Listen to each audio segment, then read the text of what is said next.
«Кавказская тайна» под небом Парижа. В Кисловодске состоялась премьера спектакля, посвященного жизни легендарной черкешенки Эльмисхан Хагундоковой. Постановка прошла на сцене театра русской эмиграции «Благодать». Тем продолжит наш специальный корреспондент Нуржан Кубадиева.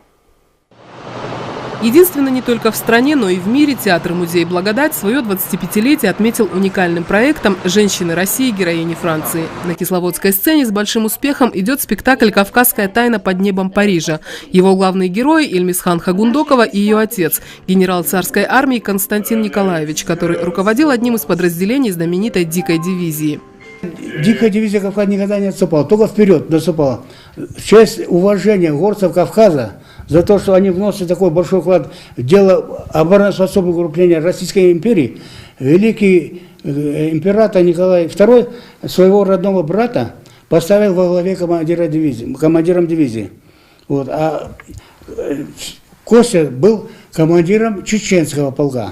В семье нальчанина Бориса Хагундокова память о знаменитых родственниках хранят с особым трепетом. Среди экспонатов, которые рассказывают о семье, эмигрировавшей после революции во Францию, письма, фотографии, книги и, главная ценность – скатерть с монограммой. Это вот скатерть, можно сказать, реликвия такая. Когда они уезжали, они в подарок оставили скатерть с инициалами отца Эльмисхан Константина Хагундокова, вышитая. Очень ценная вещь. Родословная Хагундоковых связана с аулом Кармово, ныне селом Каменномостское. 100 лет назад половину населенного пункта составляли представители этого рода. Сейчас всего 2 семьи. Но дорогу к дому, где жила Эльмисхан, великий офицер Национального ордена Французской революции за заслуги, подскажет любой. Это имение Константина Хагундокова. После того, как семья покинула эти края, здесь долгие годы располагалась сельская школа. Ну а сейчас остались одни стены.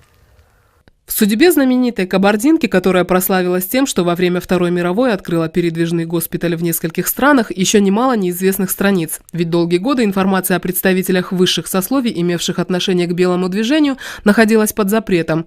С именем Эльмисхан Хагундокова связано множество историй. Одну из них рассказывает кинорежиссер Владимир Вороков, написавший книгу о выдающихся черкешенках. Ее тело выкрали, потому что у легионеров не принято, чтобы знали, где похоронен легионер. Но французские военные и от президента Франции попросили вернуть. Ее вернули, построили склеп, и вот в этом склепе она сейчас похоронена. Автор постановки «Кавказская тайна» под небом Парижа, директор театра «Благодать» Валентина Интасими отмечает, создать спектакль о жизни графини Ирен де Люар, а под этим именем Хагундокова стало известно после замужества, для нее было делом чести, настолько эмоционально потрясла история семьи. Одновременно радостная и печальная, она может служить хорошим уроком, говорят потомки. Это большой пример для подрастающего поколения. Эльмисхан была героическая женщина. С Россией она всегда говорила, что она с Россией, что она черкешенка. Она этим хвалилась.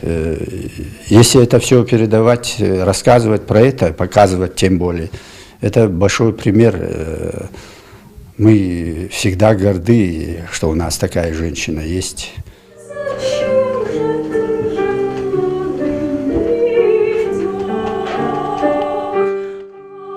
Нуржан Кубадиев, Анзор Кашироков, Вести, Кабардино-Балкария.